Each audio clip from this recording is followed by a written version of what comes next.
السلام عليكم ورحمة الله وبركاته. الحمد لله الذي وحده والصلاة والسلام على من لا نبي بعده صلى الله عليه وعلى آله وأصحابه وسلم تسليما مزيدا. أما بعد فأعوذ بالله من الشيطان الرجيم. بسم الله الرحمن الرحيم. وإن يونس لمن المرسلين إذ أبق إلى الفلك المشحون فساهم فكان من المدحضين فالتقمه الحوت وهو مليم فلولا أنه كان من المسبحين للبث في بطنه إلى يوم يبعثون.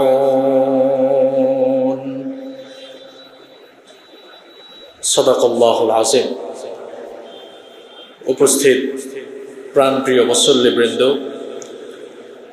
শুরুতেই আল্লাহ সুবহানাহু ওয়া তাআলার শুকরিয়া আদায় করছি, যিনি আমাদেরকে মুসলমান বানিয়েছেন এবং উম্মতে মুহাম্মাদের অন্তর্ভুক্ত করেছেন। প্রশংসা আদায় করছি সেই মহান রবের, যিনি আমাদেরকে সুস্থতার সাথে বাঁচিয়ে রেখেছেন। আজকের এই বরকতময় দিন এবং সপ্তাহের শ্রেষ্ঠতম দিন জুমার দিনে সবার আগে মসজিদে সমবেত হয়ে আলোচনায় শামিল হওয়ার তৌফিক যিনি দিয়েছেন, সেই মহান রবের জন্য আমরা সকলেই শুকরিয়া আদায় করে কালিমাতুশ শুকর পড়ছি আলহামদুলিল্লাহ। দুরুদ এবং সালাম পেশ করছি সর্বকালের সর্বযুগের সর্বশ্রেষ্ঠ মহামানব, আমাদের প্রাণপ্রিয় নবী রাহমাতাল লিল আলামিন নবিয়ুনা ওয়া সাইয়্যিদুনা ওয়া কুদওয়াতুনা মুহাম্মাদুর রাসূলুল্লাহ সাল্লাল্লাহু আলাইহি ওয়াসাল্লামের প্রতি, যাকে আল্লাহ তাআলা রাহমাতাল লিল আলামিন হিসেবে এ ধরার বুকে প্রেরণ করেছেন। আল্লাহুম্মা সাল্লি ওয়া সাল্লিম ওয়া বারিক আলা নবিয়্যিনা ওয়া সাইয়্যিদিনা মুহাম্মদ সাল্লাল্লাহু আলাইহি ওয়াসাল্লাম। সম্মানিত মুসল্লিবৃন্দ, নবীদের দাওয়াতি জীবন এই শিরোনামে আমরা একটি আলোচনা শুরু করেছিলাম এবং গত জুমা পর্যন্ত 11টি পূর্বে আমরা ধারাবাহিকভাবে আলোচনা করেছি। গত জুমায় আমরা আইয়ুব আলাইহিস সালামের ব্যাপারে আলোচনা করেছিলাম। নবীদের ব্যাপারে আমরা কি জন্য আলোচনা করছি? আমরা কি শুধুমাত্র নবীদের এই কিচ্ছা কাহিনীগুলো শুনিয়ে বা নবীদের এই কাহিনীগুলো আলোচনা করে সেখান থেকে আমরা শুধু কাহিনী শুনে সেগুলো কি আমরা শুধুমাত্র এনজয় করব? না, বরং নবীদের এই কাহিনীগুলোতে আমাদের জন্য শিক্ষণীয় অনেকগুলো বিষয় রয়েছে। আল্লাহ তাআলা কোরআনুল কারীমের ভেতরে যদি নবীগণের এসব কাহিনী উল্লেখ না করতেন, তাহলে আমরা নবীদের ব্যাপারে অথেন্টিক কোনো তথ্য পেতাম না। এমনিতেই তো কোরআনুল কারীমে নবীদের ব্যাপারে বর্ণনা থাকার পরেও আমাদের সমাজে নবীদেরকে নিয়ে কত যে হাবিজাবি বানোয়াট কিস্সা কাহিনী রয়েছে। কোরআনুল কারীম থাকা সত্ত্বেও কত কিস্সা কাহিনী বাজারে রয়েছে। আর যদি আল্লাহ তাআলা কোরআনুল কারীমে না জানাতেন, তাহলে অবস্থা কি হতো চিন্তা করে দেখেন। কোরআনুল কারীমের ভেতরে পূর্ববর্তী নবী রাসূলগণের এই সকল কাহিনীগুলো বর্ণনা করার মধ্য দিয়ে কোরআনুল কারীম এটি যে আল্লাহর কালাম এটি প্রমাণিত হয়েছে। কারণ আল্লাহ তাআলা যদি নবীজিকে ওহী নাজিল করে পূর্ববর্তী নবীগণের এসব কাহিনী না জানাতেন, নবীও জানতে পারতেন না, আমরাও জানতে পারতাম না।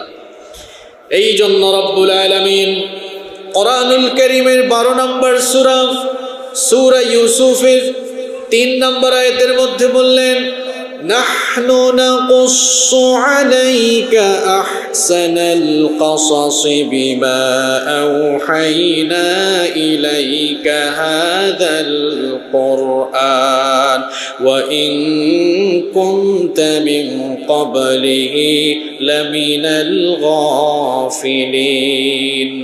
আল্লাহ তাআলা বলছেন, হে আমার নবী, কোরআনুল কারীমকে ওহী হিসাবে প্রেরণ করার মধ্য দিয়ে আমি তোমার কাছে সুন্দর কাহিনী বর্ণনা করছি।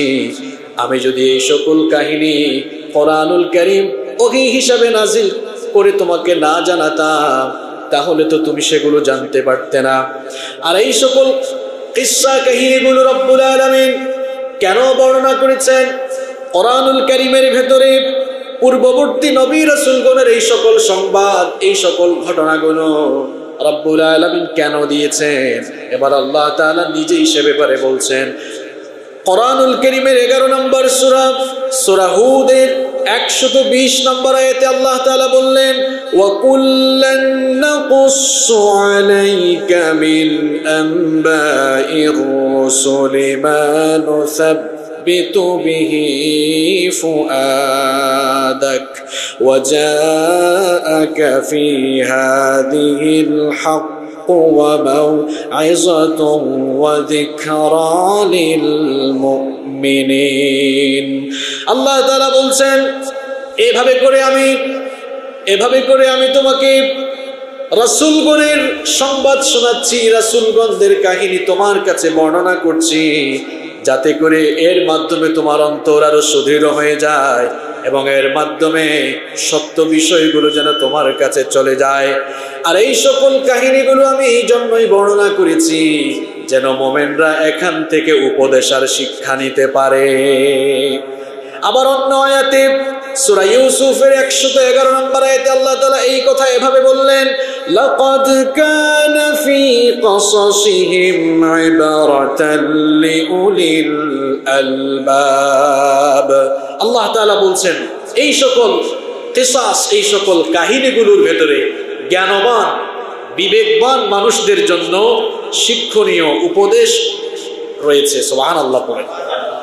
সুতরাং নবীগণের এই যে ঘটনা প্রবাহ বা নবীগণের এই সকল কাহিনী ধারাবাহিকভাবে আমরা আলোচনা করছি, উদ্দেশ্য হলো এখান থেকে আমরা শিক্ষা গ্রহণ করব, উপদেশ নেব, হেদায়াত লাভ করব ইনশাআল্লাহ। আল্লাহ তাআলা যেন আমাদেরকে এর মাধ্যমে হেদায়াত এবং শিক্ষা নেওয়ার তৌফিক দান করেন।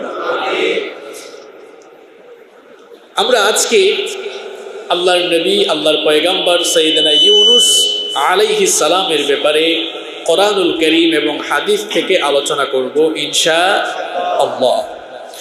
কোরআনুল কারীমের 6টি সূরার 18টি আয়াতে ইউনুস আলাইহিস সালামের ব্যাপারে আলোচনা এসেছে। কোরআনুল কারীমে ইউনুস আলাইহিস সালামের নাম, কোরআনুল কারীমে ইউনুস আলাইহিস সালামের নাম মোট 4 বার এসেছে। আল্লাহ তাআলা সাইয়েদনা ইউনুস আলাইহিস সালামকে ইউনুস এই নামটি ছাড়াও কোরআনুল কারীমে দুন-নুন এবং সাহিবুল হুত বলে সম্বোধন করেছেন। যেমন কোরআনুল কারীমের সূরা আম্বিয়া এর 87 নম্বর আয়াতে আল্লাহ তাআলা ইউনুস আলাইহিস সালামকে দুন-নুন বলেছেন। আবার সূরাতুল কালামের 48 নম্বর আয়াতে আল্লাহ তাআলা ইউনুস আলাইহিস সালামকে সাহিবুল হুত বলে সম্বোধন করেছেন। নুন এবং হুত এই দুটো শব্দই আরবি শব্দ, এর বাংলা অর্থ হচ্ছে মাছ। আর দুন-নুন এবং সাহিবুল হুত এর বাংলা অর্থ দাঁড়ায় মাছওয়ালা। ইউনুস আলাইহিস সালামকে আল্লাহ তাআলা কোরআনুল কারীমে মাছওয়ালা নবী বলে সম্বোধন করেছেন। কি কারণে তাকে মাছওয়ালা নবী বলে সম্বোধন করা হয়েছে? এর কারণ হচ্ছে একটি বিশেষ ঘটনার পরিপ্রেক্ষিতে ইউনুস আলাইহিস সালাম কিছুদিন মাছের পেটে অবস্থান করেছিলেন বলে তাকে সাহিবুল হুত বা দুন-নুন অর্থাৎ মাছওয়ালা নবী বলা হয়। কি কারণে এবং কিভাবে তিনি মাছের পেটের ভেতরে চলে গেলেন আর মাছের পেট থেকে তিনি কিভাবে মুক্তি পেলেন, বের হলেন, সেটি আমরা কোরআনুল কারীম থেকেই আজকের আলোচনায় জানবো ইনশাআল্লাহ। সর্বপ্রথম আমরা ইউনুস আলাইহিস সালামের দাওয়াতের ব্যাপারে জানব। ইউনুস আলাইহিস সালামকে আল্লাহ তাআলা বর্তমান ইরাক দেশের মুসিল নগরীর নিকটবর্তী নিনাওয়া জনপদের লোকদের জন্য নবী হিসাবে প্রেরণ করেছিলেন। ইউনুস আলাইহিস সালামের সেই কওমের লোকেরা আল্লাহ তাআলার সঙ্গে শিরক আর কুফরিতে নিমজ্জিত হয়েছিল। আল্লাহর সঙ্গে তারা সীমালঙ্ঘন আর অবাধ্যতায় মেতে উঠেছিল। রব্বুল আলামিন ইউনুস আলাইহিস সালামকে তার সেই অবাধ্য এবং শিরকে নিমজ্জিত কওমের জন্য নবী হিসাবে প্রেরণ করলেন। সাইয়েদনা ইউনুস আলাইহিস সালাম তিনি তার কওমের কাছে আল্লাহর দ্বীনের দাওয়াত উপস্থাপন করলেন। তাদেরকে শিরক আর কুফরি থেকে বের হয়ে ঈমান গ্রহণ করে ঈমানি জিন্দেগি গ্রহণের দাওয়াত তিনি যখন তাদেরকে দিলেন, তার অবাধ্য সেই জাতি তার দাওয়াতকে রিজেক্ট করলো, প্রত্যাখ্যান করলো। সাইয়েদনা ইউনুস আলাইহিস সালাম এরপরেও তাদের থেকে মুখ ফিরিয়ে নেন নাই। ধৈর্য ধরে বারংবার তিনি তাদের সামনে তাওহীদের দাওয়াত উপস্থাপন করলেন, কিন্তু তার সেই কওমের লোকেরা যতই তিনি দাওয়াত দেন ততই তারা মুখ ফিরিয়ে নেয়। ইউনুস আলাইহিস সালামের তাওহীদের দাওয়াত তারা গ্রহণ করলো না। দাওয়াত কবুল না করে দাওয়াত প্রত্যাখ্যান করে দিয়ে শিরক আর কুফরিতেই তারা নিমজ্জিত রইল। আল্লাহর সঙ্গে সীমালঙ্ঘন, আল্লাহর প্রতি অবাধ্যতা তারা পোষণ করতে লাগলো। শেষ পর্যন্ত ইউনুস আলাইহিস সালাম আল্লাহর নির্দেশ অনুযায়ী তার কওমের এলাকা ছেড়ে চলে গেলেন। আর যাওয়ার সময় তাদেরকে বলে গেলেন, দীর্ঘদিন তোমাদেরকে আমি দাওয়াত দিলাম, ঈমানের দাওয়াত কবুল করলে না, এখন আল্লাহর নির্দেশে এই এলাকা ছেড়ে আমি চলে যাচ্ছি আর তোমাদেরকে এক ভয়াবহ আযাবের ব্যাপারে দুঃসংবাদ দিয়ে যাচ্ছি। আগামী 3 দিনের ভেতরে তোমাদের উপরে আল্লাহর আযাব নেমে আসবে। এই কথা বলে তিনি তার কওমকে ছেড়ে চলে যাচ্ছেন। তার কওমের লোকেরা ইউনুস আলাইহিস সালামের দাওয়াতকে প্রত্যাখ্যান করলেও ইউনুস আলাইহিস সালাম তিনি যে আল্লাহর প্রেরিত পয়গাম্বার, তিনি যে আল্লাহর নবী, এটা তারা মনে মনে বিশ্বাস করত। যেহেতু তারা মনে মনে বিশ্বাস করত, এই জন্য তাদের ধারণা হয়েছিল নবীদের কথা তো কখনো মিথ্যা হতে পারে না। ইউনুস আলাইহিস সালাম যখন তাদেরকে ছেড়ে চলে গেলেন, তারা মনে মনে ভাবলো, ইউনুস তো আল্লাহর নবী, এটা তো আমরা জানি। এখন যদি তার কথা সত্য হয়ে যায় আর আমাদের উপরে আযাব আর গজব নেমে আসে, তাহলে তো আমরা ধ্বংস হয়ে যাব। এই জন্য তারা কিছুটা ভীত সন্ত্রস্ত হয়ে পড়ল। দেখা গেল আযাব আসার কিছু লক্ষণাদিও তাদের সামনে পরিস্ফুটিত হয়ে গেল। তারা এর কারণে আরো বেশি ভীত বিহ্বল হয়ে গেল। শেষ পর্যন্ত তারা সবাই ভয় পেয়ে তাদের ঘর বাড়ি ছেড়ে, তাদের বসত ভিটা ছেড়ে দিয়ে তারা তাদের বাচ্চা এবং তাদের গবাদি পশু সবকিছু নিয়ে ঘর বাড়ি ছেড়ে বের হয়ে জঙ্গলের দিকে ছুটতে লাগলো। জঙ্গলের দিকে ছুটে যাওয়ার পর আল্লাহর আযাবের ভয়ে তারা তাওবা করলো। তাওবা করে তাদের কৃতকর্মের জন্য আল্লাহর কাছে তারা মাফ চাইলো। আল্লাহর কাছে তাওবা করে তারা যখন মাফ চাইলো, রব্বুল আলামিন তাদের উপর থেকে আযাব উঠিয়ে নিলেন। এই কথা রব্বুল আলামিন সূরা ইউনূসের ৯৮ নম্বর আয়াতে এভাবে বলছেন, ফালাউলা কানাত ক্বরয়াতুন আমানাত ফানাফাআহা ঈমানুহা ইল্লা কওমা ইউনুস লাম্মা আমানু কাশাফনা আনহুম আযাবাল খিজয়ি ফিল হায়াতিদ দুনিয়া ওয়া মাত্তা'নাহুম ইলা হিন। আল্লাহ তাআলা বলছেন, কেন জনপদের অধিবাসীরা এরকম হলো না, যারা ঈমান এনেছে আর ঈমান আনার পরে তাদের ঈমান তাদের জন্য উপকার বা কল্যাণ বয়ে এনেছে, তবে ইউনুসের কওম ছাড়া। কারণ ইউনুসের কওম এমন ছিল, তারা কুফরির মধ্যে, শিরকের মধ্যে নিমজ্জিত ছিল। শেষ পর্যন্ত আল্লাহর আযাবের ভয়ে তারা যখন তাওবা করে ঈমান আনলো, আল্লাহ তাআলা তাদের উপর থেকে আযাব উঠিয়ে নিলেন। আল্লাহ তাআলা তাদের উপর থেকে আযাব আর গজব উঠিয়ে নিলেন। পৃথিবীর একমাত্র কওম হচ্ছে ইউনুস আলাইহিস সালাম, ইউনুস নবীর উম্মত, ইউনুস নবীর কওম, যাদের উপরে গজব আসার পরে আল্লাহ গজব তুলে নিয়েছেন কেবলমাত্র তাওবা করার কারণে। সুবহানাল্লাহ। এটা পৃথিবীর একমাত্র কওম। আযাব রেডি হওয়ার পরেও আযাব তাদের উপরে আসে নাই। কি কারণে? কারণ তারা তাওবা করে ঈমান এনেছিল।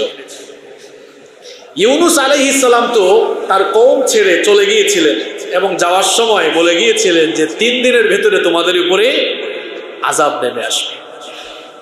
তিনি মনে মনে ভেবেছিলেন 3 দিন তো হয়ে গিয়েছে, মনে হয় আমার কওমের উপরে আযাব নেমে এসেছে আর তারাও মনে হয় আল্লাহর গজবে ধ্বংস হয়ে গিয়েছে। তিনি এমনটা ভেবেছিলেন, কিন্তু পরে তিনি জানতে পারলেন তার কওমের কারো উপরেই গজব নাজিল হয় নাই, সবাই অক্ষত, কেউ গজবে ধ্বংস হয় নাই। এই খবর যখন তার কাছে পৌঁছালো আল্লাহর নবী ইউনুস আলাইহিস সালাম, তিনি ভাবলেন তাহলে তো আমার কওমের লোকেরা আমাকে মিথ্যাবাদী মনে করবে, মিথ্যাবাদী তো ভাববে। তিনি এটা ভেবেছিলেন, যেহেতু গজব আসে নাই, নবী মানা তো দূরের কথা, বরং তারা বলবে ইউনুস একটা মিথ্যাবাদী। তিনি এই আশঙ্কা করেছিলেন যে আমার কওমের লোকেরা এখন তো আমাকে মিথ্যাবাদী মনে করবে। আর সেই সময় তাদের মধ্যে একটি প্রথা ছিল, বংশের মধ্যে কিংবা কওমের মধ্যে যদি কোনো মিথ্যাবাদী পাওয়া যেত তাহলে তাকে ধরে সবাই হত্যা করে ফেলত। ইউনুস আলাইহিস সালাম এবার চিন্তা করলেন, একদিকে আমার কওমের লোকেরা আমাকে মিথ্যাবাদী এখন সাব্যস্ত করবে, অন্যদিকে হয়তোবা তারা চড়াও হয়ে আমাকে হত্যাও করে ফেলতে পারে। এই জন্য আল্লাহর কাছ থেকে ওহী আসার অপেক্ষা না করে, আল্লাহর কাছ থেকে ফয়সালা আসার অপেক্ষা করার আগেই তিনি নিজস্ব মতামতের ভিত্তিতে, নিজের ইজতিহাদের উপরে ভিত্তি করে তিনি এবার হিজরত আরম্ভ করলেন। তিনি এবার হিজরত করে অন্যত্র চলে যাওয়ার জন্য তিনি রওনা হলেন। পথ চলতে চলতে এক পর্যায়ে তিনি একটি নদীর তীরে পৌঁছালেন। নদীর তীরে তিনি যখন পৌঁছালেন, নদী এবার কিভাবে অতিক্রম করবেন লক্ষ্য করে দেখলেন কিছু লোকেরা একটি নৌকায় আরোহণ করছে নদী অতিক্রম হওয়ার জন্য। তিনিও নদী অতিক্রম করার জন্য সেই যাত্রীবাহী নৌকায় গিয়ে আরোহণ করলেন। এবার সেই নৌকা নোঙ্গর টানিয়ে যখন গন্তব্যের দিকে পথ চলা শুরু করলো, নৌকা যখন একেবারে সাগরের মাঝামাঝি চলে গেল, হঠাৎ করে সেই নৌকা ঝড় তুফানের কবলে পড়ে গেল। নৌকা যখন ঝড় তুফানের কবলে পড়ে গেল, নৌকা এবার এক পাশ থেকে আরেক পাশে হেলাধুলা শুরু হলো।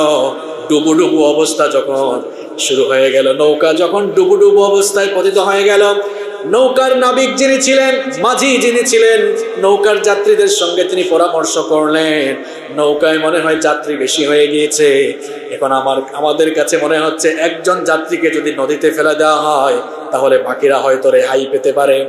এবার তারা নৌকা থেকে কাকে ফেলে দিবে এ ব্যাপারে তারা পরামর্শ করে সিদ্ধান্ত নিল, এমনিতেই তো আমরা এত যাত্রী থেকে কাউকে হঠাৎ করে নদীতে ফেলে দিতে পারবো না, তাহলে চলো আমরা লটারি করি, লটারিতে যার নাম আসবে তাকেই আমরা নৌকা থেকে আমরা নদীতে নিক্ষেপ করব। এবার তারা লটারি দিল। লটারি 3 বার দেওয়া হয়েছিল। প্রথমবার লটারিতে ইউনুস আলাইহিস সালামের নাম এসেছিল। ইউনুস আলাইহিস সালামের নাম যখন প্রথমবার লটারিতে আসলো, তারা ইউনুস আলাইহিস সালামকে নদীতে নিক্ষেপ করতে চাইল না, এজন্য পুনরায় তারা আবার লটারি দিল। পুনরায় ইউনুস আলাইহিস সালামের নাম উঠলো। এরপরেও তারা ইউনুস নবীকে নৌকা থেকে নিক্ষেপ করতে চাইল না। তৃতীয়বার তারা যখন আবার লটারি দিল, পুনরায় ইউনুস আলাইহিস সালামের নাম উঠলো। এবার সবাই মিলে ইউনুস আলাইহিস সালামকে নৌকা থেকে সাগরে ফেলে দিল। এই ঘটনায় রব্বুল আলামিন কোরআনুল কারীমের 37 নম্বর সূরাতুস সাফফাতের 139 নম্বর আয়াত থেকে বর্ণনা করছেন, ওয়া ইন্না ইউনুস লামিনাল মুরসালিন ইয আবাকা ইলাল ফুলকিল মাশহুন ফাসাহামা ফাকানা মিনাল মুদহাদিন। আল্লাহ তাআলা বলছেন, নিশ্চয়ই ইউনুস রাসূলদের মধ্যে একজন ছিল।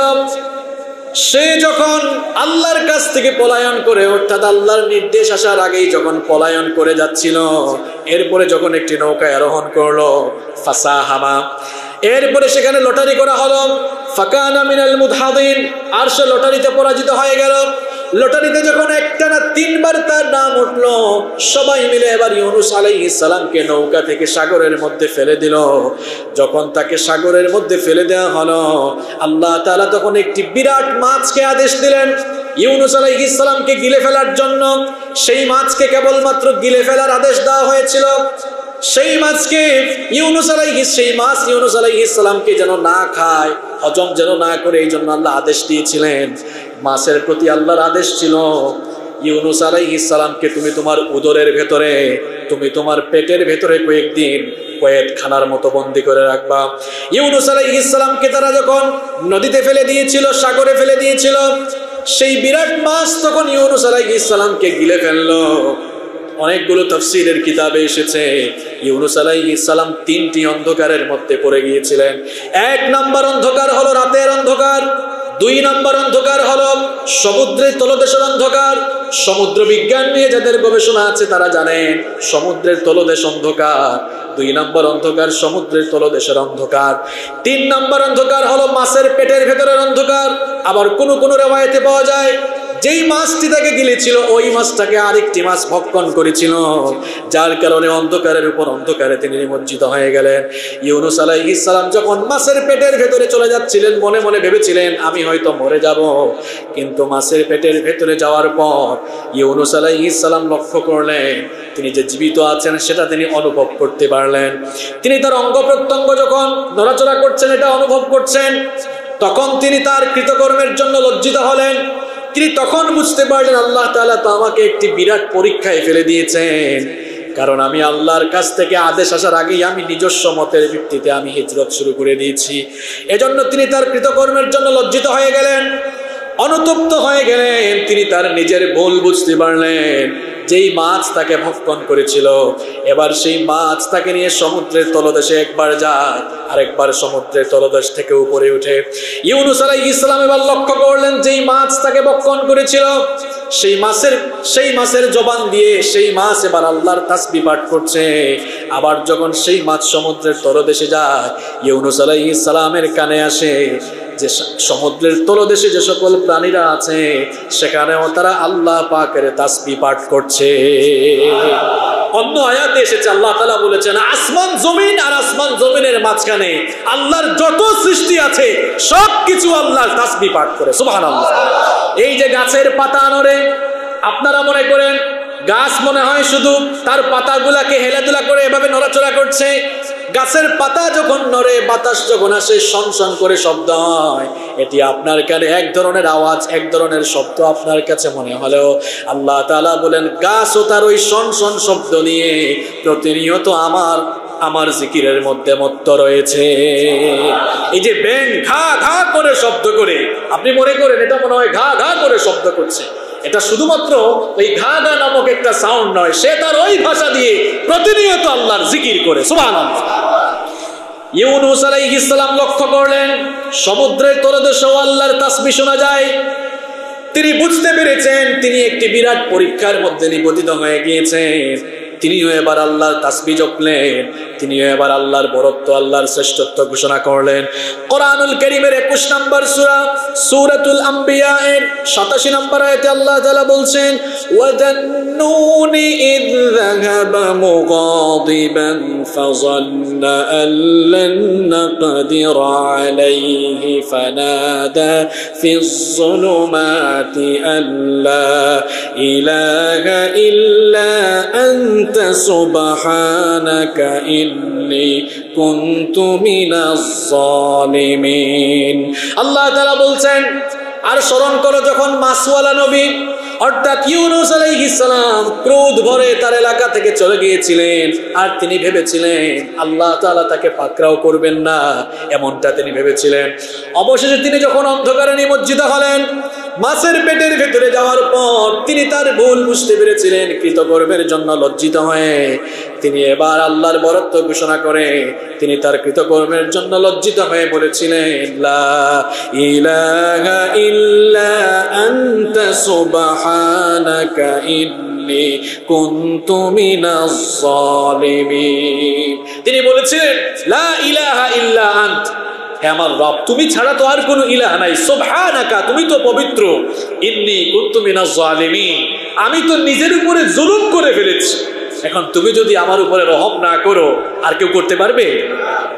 আল্লাহ তাআলা বলেন, ইউনুস যদি তার নিজের কর্মকাণ্ডের উপরে লজ্জিত না হয়, ইউনুস যদি তার নিজের কর্মকাণ্ডের উপরে লজ্জিত না হয়ে তাসবিহ পাঠ না করত, তাহলে কিয়ামত পর্যন্ত মাছের পেটটাই তার জন্য কবরে পরিণত হয়ে যেত। রব্বুল আলামিন এই কথা কোরআনুল কারীমের 37 নম্বর সূরা সূরাতুস সাফফাতের 143 নম্বর আয়াত থেকে বলছেন, ফালাউলা আন্নাহু কানা মিনাল মুসাব্বিহিন লালাবিসা ফি বাতনিহি ইলা ইয়াউমি ইউবআসুন।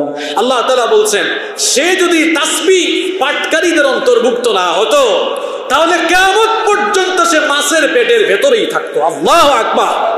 অর্থাৎ সে তার কৃতকর্মের জন্য লজ্জিত হয়ে যদি আমার বরত্ব শ্রেষ্ঠত্ব ঘোষণা না করত, আল্লাহ তাআলা বলছেন এই মাছের পেটটাই তার জন্য কবর হতো, আর কিয়ামত পর্যন্ত মাছের পেট থেকে সে আর রেহাই পেত না। কোরআনুল কারীমের 68 নম্বর সূরা সূরাতুল কালামের 48 নম্বর আয়াত থেকে আল্লাহ তাআলা এই কথা অন্যভাবে বলছেন, ফাসবির লিহুকমি রাব্বিকা ওয়ালা তাকুন কাসাহিবিল হুত ইদ নাদা ওয়া হুয়া মাকযুম। আল্লাহ তাআলা বলছেন, হে আমার নবী, তোমার রবের হুকুম আসা পর্যন্ত ধৈর্য ধারণ করো, মাছওয়ালা নবীর মতো হয় না, অর্থাৎ ইউনুস আলাইহিস সালামের মতো হয়ে যাও না, কারণ ইউনুসের কাছে আমার আদেশ যাওয়ার আগেই সে নিজস্ব ইজতিহাদের ভিত্তিতে সিদ্ধান্ত নিয়েছিল। ইউনুসের মতো হয় না, অবশেষে সে কাতর হয়ে আমাকে ডাকছিল, লাউলা আন তাদারাকাহু নি'মাতুম মির রাব্বিহি লানুবিযা বিল আরাই ওয়া হুয়া মাযমুম। আল্লাহ তাআলা বলছেন, যদি তার উপরে তার রবের অনুগ্রহ না হতো, তার উপরে যদি তার রবের দয়া না হতো, তাহলে সে নিন্দিত অবস্থায় নিক্ষিপ্ত হয়ে যেত।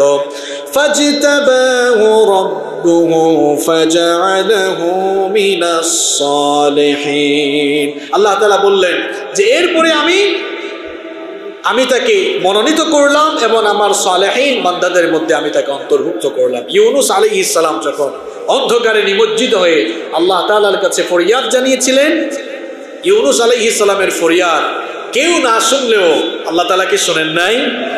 আল্লাহ তাআলা ইউনুস আলাইহিস সালামের ফরিয়াদ শুনে সঙ্গে সঙ্গে জবাব দিয়েছেন, ফাস্তাজাবনা লাহু ওয়া নাজ্জাইনাহু মিনাল গাম্মি ওয়া কাযালিকা নুনজিল মুমিনিন। আল্লাহ তাআলা বললেন, আমি তার ডাকের জবাব দিলাম এবং তাকে তার দুশ্চিন্তা থেকে, কষ্ট থেকে, বিপদ থেকে আমি বাঁচিয়ে দিলাম। সুবহানাল্লাহ। ওয়া কাযালিকা, আর এভাবে করে ইমানদারেরা, মুমিন বান্দারাও বিপদে মুসিবতে আপতিত হয়ে যদি আমাকে ডাক দেয়, নুনজিল মুমিনিন, মুমিনদেরকেও আমি বিপদ থেকে বাঁচিয়ে দিব। সুবহানাল্লাহ। করছে কি, আমরা যে কোনো আপদে বিপদে মুসিবতে আপতিত হলে দেখা যায় আমরা সরাসরি আল্লাহর কাছে না চেয়ে অনেক সময় আমরা তার কাছে চাওয়ার জন্য চলে যাই, আছে না নাই? এই যে ইউনুস আলাইহিস সালাম যে দোয়াটি পড়েছিলেন, এটি আমাদের কাছে দোয়ায়ে ইউনুস নামেও পরিচিত, তাই না?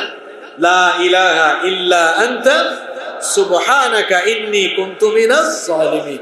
এটাকে আমরা মুসিবতের দোয়া, বিপদের দোয়া বা দোয়ায়ে ইউনুসের দোয়া হিসাবেও আমরা জানি। আর এই দোয়ার অবশ্যই একটা ফজিলত আছে, এই দোয়ার অবশ্যই একটা ফজিলত আছে। যেমন তিরমিজি শরীফে হাদিস এসেছে, আন সাআদ বিন আবি ওয়াক্কাস রাদিয়াল্লাহু আনহু قال قال رسول الله صلى الله عليه وسلم। সাআদ বিন আবি ওয়াক্কাস রাদিয়াল্লাহু আনহু হাদিসটি বর্ণনা করেছেন, রাসূল করিম সাল্লাল্লাহু আলাইহি ওয়াসাল্লাম বলেছেন, দাওয়াতু যিন্নুনি ইদ্দাআ ওয়া হুয়া ফি বাতনিল হুত লা ইলাহা ইল্লা আনতা সুবহানাকা ইন্নী কুনতু মিনাজ জালিমিন। আল্লাহর নবী বলছেন, ইউনুস আলাইহিস সালাম মাছের পেটের ভেতরে গিয়ে যখন যে দোয়াটি পড়েছিলেন, লা ইলাহা ইল্লা আনতা সুবহানাকা ইন্নী কুনতু মিনাজ জালিমিন, মাছের পেটের ভেতরে গিয়ে ইউনুস নবী যে দোয়া পড়েছিলেন, এই দোয়াটি যদি কোনো মুমিন বান্দা বিপদে মুসিবতে পড়ে সেও যদি আল্লাহর কাছে সাহায্য চায়, তাহলে ওই সকল মুমিনদেরকে রব্বুল আলামিন বিপদ থেকে বাঁচিয়ে দেবেন। এজন্য এই দোয়াটির একটি আলাদা ফজিলত রয়েছে। এটাকে আমরা অনেকে মুসিবতের দোয়া হিসাবে জানি। আমরা অনেকের কাছ থেকে গল্প শুনি যে ৭১ সালে এই দোয়াটা নাকি অনেক হিন্দুরাও মুখস্থ করে নিয়েছিল, মুসিবতের দোয়া।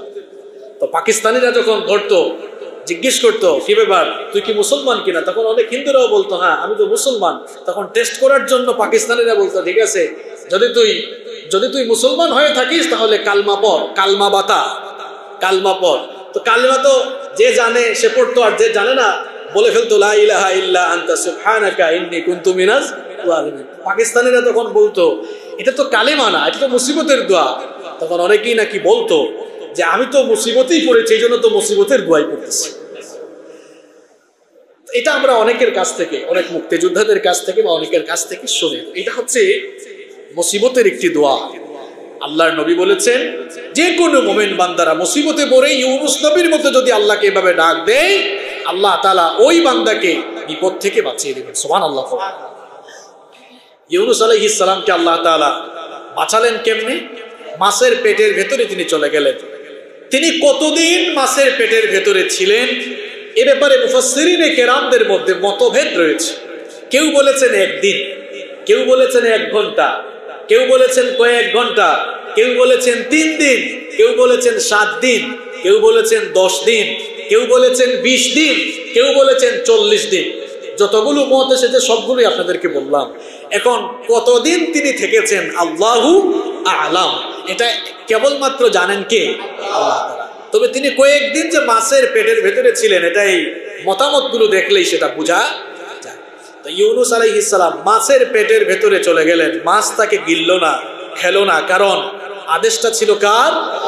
মাছের প্রতি আল্লাহর আদেশ ছিল যে তুমি তাকে হজম করতে পারবে না, তাকে খাইতে পারবে না, বরং ইউনুসকে তুমি তোমার পেটের ভেতরে কয়েকদিন কয়েদখানার মতো, জেলখানার মতো তোমার এই পেটের ভেতরে বন্দী রাখবে, বন্দী থাকবে। ইউনুস আলাইহিস সালাম তিনি যখন তার কৃতকর্মের উপরে লজ্জিত হয়ে, তিনি যখন আল্লাহর শ্রেষ্ঠত্ব বরত্ব ঘোষণা করলেন, নিজের ভুল তিনি যখন বুঝতে পারলেন, রব্বুল আলামিন তখন ইউনুস আলাইহিস সালামের ডাকে সাড়া দিয়ে তাকে সেই বিপদ থেকে মুক্ত করে দিলেন। কোরআনুল কারীমের 37 নম্বর সূরা, সূরাতুস সাফফাতের 145 নম্বর আয়াত থেকে আল্লাহ তাআলা বলছেন ফানাবাযনাহু বিল আরাই ওয়া হুয়া সাকিম। আল্লাহ তাআলা বলছেন এরপরে আমি তাকে একটি উন্মুক্ত প্রান্তরে, তৃণলতাহীন একটি প্রান্তরে আমি তাকে নিক্ষেপ করলাম, আর তখন সে অসুস্থ ছিল। অর্থাৎ কিভাবে আল্লাহ তাআলা ইউনুস নবীকে মাছের পেট থেকে মুক্তি দিয়েছিলেন, মাছকে আল্লাহ তাআলা আদেশ করলেন তুমি একেবারে সাগরের কিনারায়, নদীর কিনারায় যাও, নদীর কিনারায় গিয়ে বমি করে তোমার পেট থেকে ইউনুসকে বের করো। মাছ আল্লাহর আদেশ অনুযায়ী বমি করে ইউনুস আলাইহিস সালামকে নদীর কিনারায় সে একেবারে রেখে আসলো। সেই জায়গাটা তৃণলতাহীন প্রান্তর ছিল। সেই কথাই আল্লাহ তাআলা এখানে বলছেন ফানাবাযনাহু বিল আরাই, আমি ইউনুসকে উন্মুক্ত প্রান্তরে, তৃণলতাহীন প্রান্তরে নিক্ষিপ্ত করলাম। ওয়া হুয়া সাকিম, আর সে কিছুটা অসুস্থ হয়ে গিয়েছিল। দীর্ঘদিন মাছের পেটে থাকার কারণে তিনি অসুস্থ হয়ে গিয়েছিলেন। এবার তার সুস্থতার জন্য আল্লাহ তাআলা কি করলেন দেখেন, ওয়া আমবাতনা আলাইহি শাজারাতাম মিন ইয়াকাতিন। এবার আল্লাহ তাআলা ইউনুস আলাইহিস সালাম যেখানে, ইউনুস আলাইহিস সালামকে যেখানে মাছ রেখে এসেছিল তার পাশেই আল্লাহ তাআলা একটি ইয়াকতিন নামক গাছ আল্লাহ তাআলা সেখানে পয়দা করে দিলেন। ইয়াকতিন এটি কোন প্রকারের গাছ? ডিকশনারিতে দেখা যায় যে ইয়াকতিন সাধারণত শসা বা লাউ জাতীয় গাছকে আরবিতে ইয়াকতিন বলা হয়। এজন্য মুফাসসিরিনে কেরামদের অনেকেই বলেছেন যে তার পাশেই একটি লাউ গাছ উদ্গত হয়ে গেছিল। আপনারা জানেন যে লাউ গাছের লতা পাতাগুলো অনেক কি হয়, বিস্তৃত হয়। তো যখন লাউ গাছের লতা পাতাগুলো বিস্তৃত হয়ে গেল, এটি তাকে ছায়া দান করলো। এবং লাউ গাছের, এবং অনেকগুলো বর্ণনা এসেছে লাউ গাছের পাতা খেয়েই তিনি কয়েকদিন জীবন ধারণ করেছিলেন। এরপরে তিনি যখন সুস্থ হয়ে গেলেন আল্লাহ তাআলা বলছেন ওয়া আরসালনাহু ইলা মিআতি আলফিন আও ইয়াজিদুন ফাআমানু ফামাত্তানাহুম ইলা হিন। এরপরে আমি তাকে আবার আদেশ দিলাম তুমি তোমার কওমের কাছে যাও। আল্লাহ তাআলা বলছেন আমি তাকে 1,00,000 অথবা তার চাইতে অধিক লোকদের কাছে পাঠালাম। মুফাসসিরিনে কেরাম বলছেন যে তাকে যে কওমের জন্য যে সম্প্রদায়ের জন্য নবী বানানো হয়েছিল তাদের সংখ্যা ছিল 1,00,000-এর চাইতে কিছু বেশি। আল্লাহ তাআলা বললেন আবার তোমার কওমের কাছে ফিরে যাও, কারণ তারা ঈমান এনেছে। এরপরে ইউনূস আলাইহিস সালাম পুনরায় তার কওমের কাছে চলে গিয়েছিলেন এবং তারাও ইউনূস আলাইহিস সালামের প্রতি ঈমান আনয়ন করেছিল। এই হচ্ছে ইউনূস আলাইহিস সালামের ঘটনা প্রবাহ যা কোরআনুল কারীমে বর্ণিত হয়েছে। এর বাহিরে যা আপনারা শোনেন এগুলো সব হাবিজাবি বানোয়াট কিচ্ছা কাহিনী, যেগুলো হাবিজাবি বানোয়াট মানুষ বানিয়েছে ওগুলোর দিকে আমাদের যাওয়ার কোনো প্রয়োজন নেই। কোরআনুল কারীমে যেই নবীর যতটুকু এসেছে কোরআন এবং হাদিস থেকে ততটুকু জানা, ততটুকু বলা, ততটুকু মানাই আমাদের জন্য কর্তব্য। আল্লাহ তাআলা আমাদেরকে সঠিক সমঝ দান করেন। এই যে প্রত্যেক জুমায় আপনাদেরকে এক একজন নবীর আলোচনা শোনায়, এটা শোনায় আপনাদেরকে মজা দেই না, বরং এক এক নবীর ঘটনার ভেতরে আমাদের জন্য বহুবিধ শিক্ষা রয়েছে।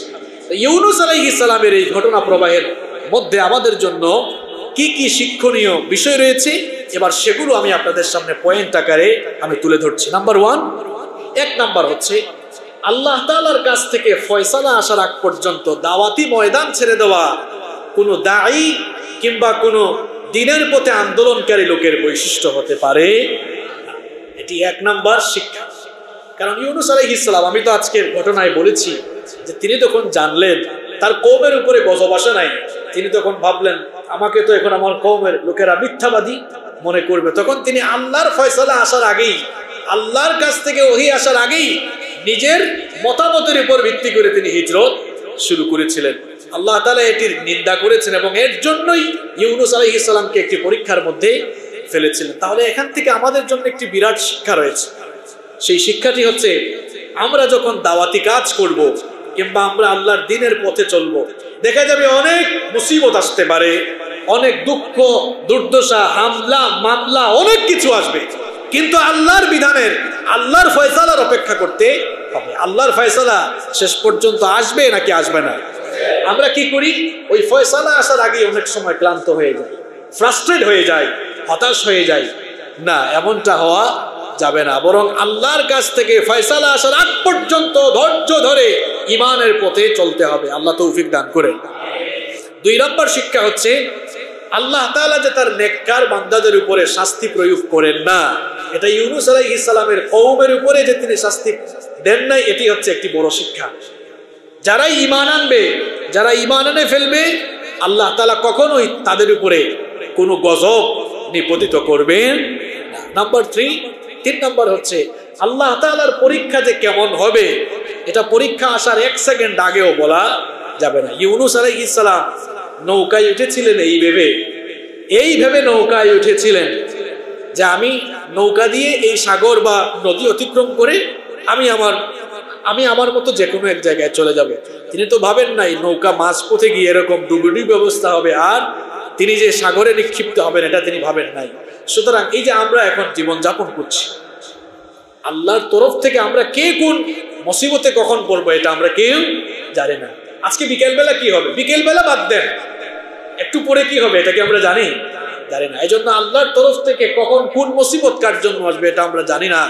এজন্য সব সময় ভরসা করতে হবে কার উপরে? আল্লাহর। নাম্বার 4 নাম্বার হচ্ছে একেবারে কঠিন মুহূর্তে, কষ্টের সময়ে কেবলমাত্র একজনের কাছেই সাহায্য চাইতে হবে। তিনি কে? ইউনূস আলাইহিস সালাম সেটাই করেছিলেন। তিনি তো চাইলে ফেরেশতাদের কাছেও সাহায্য চাইতে পারতেন না, কিন্তু ফেরেশতাদের কাছে সাহায্য চান নাই। কেন ফেরেশতাদের কাছে সাহায্য চাইবেন? কারণ একজন ঈমানদার আল্লাহ ছাড়া আর কারো সাহায্যের মুখাপেক্ষী হতে পারে না। আমরা নামাজে এসে প্রত্যেকদিন এই ঘোষণাই দিই, ইয়্যাকা না'বুদু ওয়া ইয়্যাকা নাস্তাঈন। এর অর্থ কি? আমরা কেবল তোমার ইবাদত করি আর কেবল তোমার কাছেই সাহায্য চাই। কিন্তু এই মুসল্লি নামাজ থেকে বের হয়ে দেখবেন এই সিদ্ধান্তে অটল থাকতে পারে না, এর কাছে তার কাছে সাহায্য চায়। আছে না নাই? এভাবেই আমরা নিজের ঈমানকে বিসর্জন দিয়ে শিরকে নিমজ্জিত হয়ে যাচ্ছি। আল্লাহ আমাদেরকে রহম করো। নাম্বার 5 নাম্বার হচ্ছে খালেস ভাবে তাওবা করলে আল্লাহ তাআলা যে গজব উঠিয়ে নেন, আল্লাহ যে শাস্তি দেন না, এর একটি দৃষ্টান্ত হলো ইউনূস আলাইহিস সালামের কওম। তারা গজব আসার আগেই নিজেদের কৃতকর্মের উপরে লজ্জিত হয়ে তারা যখন তাওবা করেছিল, আল্লাহ তাদেরকে রেহাই দিয়েছিলেন। আমরা যারা পাপিষ্ট আছি, আমরা যারা গুনাহগার আছি, আল্লাহ তাআলা তো সরাসরি কোরআনের ভেতরেও বলেছেন, কুল ইয়া ইবাদিয়াল্লাযীনা আসরাফু, হে নবী আপনি আমার বান্দাদেরকে বলে দেন যারা তাদের নিজেদের উপরে জুলুম করেছে, যারা পাপ করে ফেলেছে, লা তাকনাতু মির রাহমাতিল্লাহ, তারা যেন আমার রহমত থেকে নিরাশ হয়ে না যায়। সুবহানাল্লাহ। আপনার গুনাহ কত বড়, আপনার গুনার চেয়ে আল্লাহর দয়া আরো বড়। সুবহানাল্লাহ। আপনার গুনাহ যদি হয় খাল বিল আর নদ নদীর পানির সমান, আল্লাহর দয়া হলো সমুদ্র আর মহাসমুদ্রের পানির সমান। আপনার গুনাহ যদি হয় বিশাল পাহাড়ের সমান, আল্লাহর রহমত, আল্লাহর দয়া হলো আকাশের সমান। আপনার গুনাহ যদি আকাশের সমান হয়, আল্লাহর দয়া হলো তার আরশের সমান। সুবহানাল্লাহ। এজন্য আপনি যদি আল্লাহর কাছে তাওবার মতো তাওবা করতে পারেন, আল্লাহ তাআলা অবশ্যই আপনাকে মাফ করে দিবেন। আর তাওবা করলে আল্লাহ খুশি হন, তাওবা করলে আল্লাহ তাআলা খুশি হন। আমরা তো মানুষ, আমাদের ভুল হতেই পারে। এজন্য মুসলিম শরীফের হাদিসে আল্লাহর নবী বলেছেন, কুল্লু ইবনে আদমা খাত্তাউন ওয়া খায়রুল খাত্তাইন আত-তাওয়াবুন। মানুষ মাত্রই গুনাহগার, মানুষ মাত্রই পাপী, মানুষ গুনাহ করতে পারে, কিন্তু গুনাহ করে ফেলার পর যেই বান্দা আল্লাহর কাছে তাওবা করে, আল্লাহ তাআলার কাছে ওই তাওবাকারী লোকেরাই হচ্ছে সবচাইতে প্রিয়। সুবহানাল্লাহ। নাম্বার 6 নম্বর শিক্ষা হলো, আল্লাহ তাআলা ইচ্ছা করলে যে কোনো পরিবেশে ঈমানদারদেরকে রক্ষা করতে পারেন। এটি হচ্ছে ইউনূস আলাইহিস সালামের ঘটনা থেকে আরেকটি গুরুত্বপূর্ণ শিক্ষা। মাছের পেটের ভেতরে ইউনূস আলাইহিস সালাম যাওয়ার পর তিনি ভেবেছিলেন আমি শেষ, মরে যাব, কিন্তু সেখানেও তিনি অক্ষত থাকলেন। কার ইচ্ছায়? এই কথাটা এই জন্য বললাম, আমাদের ঈমান অনেক ঠুনকো, অনেক দুর্বল। আমরা অনেক সময় ঈমানের পথে চলতে গিয়ে আমরা ঈমান বিরোধীদেরকে ভয় পাই। এজন্য ঈমানি চেতনা এভাবে লালন করা দরকার, এভাবে লালন করতে হবে। আমার জন্য যদি আল্লাহর পক্ষ থেকে কোনো অনিষ্টের ফয়সালা না থাকে, তামাম দুনিয়ার অনিষ্টকারী লোকেরা একত্রিত হয়েও আমার কোনো ক্ষতি করতে পারবে না। ঠিক তো বলেন আপনারা, কিন্তু আপনারাই তো ভয় পেয়ে যান। এই ঠিক তো আপনারাই বলেন। অনেক সময় আমাদেরকে অনেকে বলে, হুজুর আপনারা তো সবকিছু বলেন না। এখন আমরা বলে যখন আমরা বিপদে পড়ি, বিপদে পড়ার পরে ঠিক বলা মানুষদের কার খুঁজেও পাওয়া যায় না। আকলমান লোকদেরকে তো ইশারা দিলে চলে, তাই না? আপনারা অনেক সময় হুজুরদেরকে বলেন, হুজুর এটা বলেন না কেন, এই হুজুর বলে না, ওই হুজুর বলে না, এই হুজুর ওই হুজুর বলে যখন ওই হুজুররা বিপদে পড়ে, ওই হুজুরের বিপদের দিনে তো আর ঠিক বলা লোকদেরকে পাওয়া যায় না। কি রাগ করলেন নাকি আপনারা? এটা আপনাদেরকে কষ্ট দেওয়ার জন্য বলি নাই, ওই হুজুরদের থেকেও শিক্ষা নেন। তাদের ঈমানি চেতনা এমন ছিল, আল্লাহর তরফ থেকে আমার জন্য যদি এই ফয়সালা থাকে এটা ঘটবেই, কেউ এটা থেকে রেহাই দিতে পারবে। আল্লাহর তরফ থেকে যদি আপনার মৃত্যুর ফয়সালা না থাকে, তামাম দুনিয়ার বুলেট আপনার শরীরের ভেতরে ঢুকাই দিলেও আপনার মরণ হবে না, হবে। আর আল্লাহর তরফ থেকে মরণের ফয়সালা যদি চলে আসে, বুলেট লাগবে না, কেউ কিছু না করলেও সুস্থ মানুষ হঠাৎ করে এই নামাজে আসতে দেখবেন সাজদায় পড়ে মারা যাবে। এরকম হয় কিনা? সুতরাং ঈমানি চেতনা এইভাবে লালন করা দরকার। এই জন্য আল্লাহ তাআলা সূরা ইউনূসের 107 নম্বর আয়াতে বললেন, ওয়া ইয়ামসাসকাল্লাহু বিদুররিন ফালা কাশিফা লাহু ইল্লা হুয়া ওয়া ইয়ুরিদকা বিখাইরিন ফালা রাদ্দা লিফাদলিহি ইউসিবু বিহি মান ইয়াশাউ মিন ইবাদিহি ওয়া হুয়াল গফুরুর রহিম। আল্লাহ তাআলা বলছেন, যদি আল্লাহ তাআলা তোমার কোনো ক্ষতি করতে চান, আল্লাহ যদি তোমার কোনো ক্ষতি করতে চান, তোমার কোনো অনিষ্ট করতে চান, তাহলে দুনিয়ার কেউ কি আপনাকে সেই ক্ষতি থেকে বাঁচাতে পারবে নাকি? এরপরে আল্লাহ তাআলা বলছেন, আমি যদি তোমার কল্যাণ করতে চাই, দুনিয়ার সবাই মিলে কি তোমার কোনো ক্ষতি করতে পারবে নাকি? এই জন্য সবসময় ভরসা করতে হবে কার উপরে? এজন্য আমি একটা কথা প্রায় সময় বলি, যারা আল্লাহকে ভয় করে দেখবেন এই লোকদেরকে তামাম দুনিয়া রাষ্ট্রশক্তি রাষ্ট্রের নেতারাও ভয় করে। আল্লাহর ভয় অন্তরে যার আছে তার কথাগুলোর মধ্যে ইমানি জজবা থাকে। আর আপনি যখন আল্লাহর ভয় ছেড়ে দিবেন তখন তামাম দুনিয়ার মানুষের, তামাম দুনিয়ার লোকদের উপরে আপনার ভয় কাজ করবে, কারণ আপনার অন্তরে আল্লাহর ভয়। এই জন্য ইমানি চেতনা এভাবেই লালন করতে হবে যে একজন ছাড়া আর কাউকে ভয় করা যাবে না, তিনি কে? নাম্বার 7, 7 নাম্বার হচ্ছে আল্লাহ তাআলার যত মাখলুকাত আছে, এই যে পশু পাখি জীব জন্তু বৃক্ষলতা জলচর প্রাণী, এগুলো সব মানুষের সেবায় নিয়োজিত, এগুলো সব মানুষের সেবায় নিয়োজিত। এটিও ইউনুস নবীর কাহিনী থেকে একটি শিক্ষা। কারণ ইউনুস আলাইহিস সালাম বিপদে পড়লেন, মাছ তাকে আক্রমণ করতে পারলো না, এরপরে লাউ গাছ উৎপন্ন হলো। এই লাউ গাছও আল্লাহর নির্দেশে ইউনুস আলাইহিস সালামের সেবায় নিয়োজিত ছিল। এই কথা কেন বললাম জানেন? কোরআনুল কারীম তো সাম্প্রদায়িক কোনো কিতাব নয়, এটি সার্বজনীন কিতাব। যদি সাম্প্রদায়িক কোনো কিতাব হতো আল্লাহ তাআলা বলতেন হুদাল লিল মুমিনিন অথবা হুদাল লিল মুসলিমিন, এটা মুসলমান অথবা মুমিনদের হেদায়েতের কিতাব। বলেন তো কোরআনুল কারীমের কোথাও কি হুদাল লিল মুমিনিন অথবা হুদাল লিল মুসলিমিন আছে? না, বরং আছে হুদাল লিন নাস, এটি মানুষের জন্য হেদায়েত। যেহেতু এটি সার্বজনীন কিতাব, এজন্য কোরআন সার্বজনীন সকল মানুষের উদ্দেশ্যে তার কথা, তার বক্তব্য পেশ করেছে। সৃষ্টির সমস্ত, আল্লাহর সমস্ত সৃষ্টিকুল মানুষের সেবায় নিয়োজিত। কিন্তু দেখবেন এই দুনিয়ার অসংখ্য মানুষ ওই সকল সৃষ্টির পূজায় নিয়োজিত আছে না নাই? এই সৃষ্টি পূজা থেকে মানুষগুলোকে বের হতে হবে, কারণ আল্লাহর সমস্ত সৃষ্টি মানুষের সেবায় নিয়োজিত করেছেন কে? অনেকে আছে দেখবেন গরু বাছুরের পূজা করে, অথচ গরু বাছুর আল্লাহ দিয়েছেন মানুষের সেবায়। অনেকে সূর্যের পূজা করে, অনেক নবীদের জামানায় তাদের কওমের লোকরা সূর্যের পূজা করত, তারকা পূজা করত, গরুর পূজা করত। যেমন মুসা আলাইহিস সালামের কওমের মধ্যে কিছু লোকেরা গরুর পূজা, বাছুরের পূজা শুরু করে দিয়েছিল না? এই ঘটনা আমরা সামনে বলবো, যেহেতু সামনে মুসা আলাইহিস সালামের কাহিনী আসবে। এরা বাছুরের পূজা শুরু করে দিয়েছে, অথচ তামাম দুনিয়ার সমস্ত সৃষ্টিকুল আল্লাহ তাআলা মানুষের খেদমতে নিয়োজিত করেছেন। সুবহানাল্লাহ। নাম্বার 8 নাম্বার হচ্ছে বাহ্যিকভাবে অনেক সময় আমরা অনেক সিদ্ধান্তকে খারাপ মনে করলেও সেটিও আল্লাহ তাআলার তরফ থেকে ভালো ফয়সালা হিসেবে গণ্য হয়। যেমন ইউনুস আলাইহিস সালাম, তাকে লটারি করে সমুদ্রের মধ্যে ফেলে দেওয়া হবে। বাহ্যত দৃষ্টিতে এটা হয়তো তখন খারাপ লাগলেও কিন্তু এটার মাধ্যমেই কিন্তু তিনি পরীক্ষায় নিপতিত হলেন এবং এর মাধ্যমেই তিনি অবশেষে মুক্ত হলেন। আমাদের জন্য অনেক সময় আল্লাহর অনেক সিদ্ধান্ত আমাদের উপর চলে আসে, আমাদের কাছে ভালো লাগে না। আপনার সিদ্ধান্তের চাইতে আল্লাহর সিদ্ধান্ত অধিকতর উত্তম এবং কল্যাণকর, এজন্য আল্লাহর সিদ্ধান্তগুলোকে সবসময় মেনে নিতে। নাম্বার 9 এবং সর্বশেষ শিক্ষা, এটি খুবই গুরুত্বপূর্ণ। সেটি হচ্ছে যে ইমানদারদের একটা বৈশিষ্ট্য হলো তারা কোনো ভুল করলে লজ্জিত হয়। যেমন ইউনুস আলাইহিস সালাম, তিনি একদিকে পাক্কা ইমানদার এবং আল্লাহর পয়গাম্বর, তিনি তার ভুলের জন্য কি হয়েছিলেন? লজ্জিত হয়েছিলেন। লজ্জা হচ্ছে ইমানদারদের ইমানের ভূষণ। কিন্তু আজ বহু মানুষ মুসলমানের নাম দিয়ে লজ্জা শরম, হায়া শরম ছেড়ে দিয়েছে, এবং হায়া শরম ছাড়তে ছাড়তে আমরা হায়া শরম এমন ভাবে ছেড়ে দিয়েছি যে যারা হায়া শরম ছেড়ে দিয়েছে আমরা এখন তাদের পেছনে গিয়ে ঘুরি। কিরকম আছে না নাই? দেখেন, এই যে 2-1 দিন আগে একজন